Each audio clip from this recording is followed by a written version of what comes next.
moi, Adi Lunal et mon partenaire Salvador Cabrera, on va parler de l'intimidation. Mais avant de parler de ça, je veux juste dire qu'il y a plusieurs autres sortes d'intimidation, comme la violence, le taxage et plusieurs autres. Mais nous, on va se concentrer sur l'intimidation à l'école parce que ça affecte plusieurs personnes et les gens qui subissent ça en souffrent beaucoup. Donc, ouais, le gouvernement maintenant intervient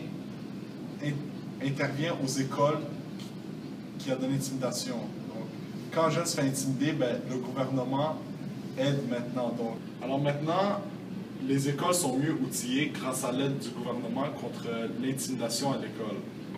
Donc, les professeurs et les adultes de l'école interviennent quand on a besoin d'aide parce qu'on se fait intimider.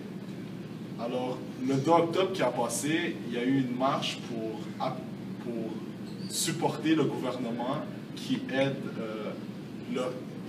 le geste que le gouvernement a fait contre l'intimidation.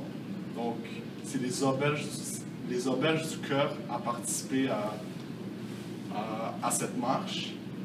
Et les jeunes du Québec aussi ont participé à cette marche, donc pour supporter le gouvernement. Alors, je laisse la parole à Samantha.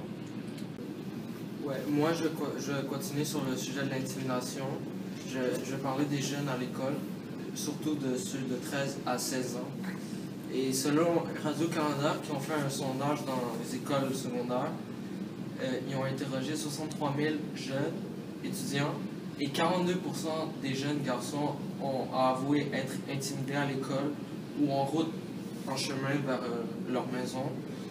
Et seulement 29% des filles se sont fait intimider. Mais pourtant, 7% des filles se sont fait cyber-intimider sur les réseaux sociaux. Par contre, seulement 4% des garçons se sont fait cyber-intimider. L'intimidation est aussi une des raisons de décrochage scolaire. Et en effet, les victimes d'intimidation lâchent l'école à 25%. Les victimes d'intimidation, le 3/4 de eux ont reçu de l'aide ou ont avoué d'être bien entourés pendant la situation qu'ils vivaient, pendant qu'ils se faisaient intimider. Comparé au Québec, les jeunes Américains qui sont nos voisins sont moins intimidés qu'ici. En effet, 20 à 16% se sont fait intimider, ce qui démontre que le Québec a encore beaucoup d'efforts à faire sur ce sujet. Merci.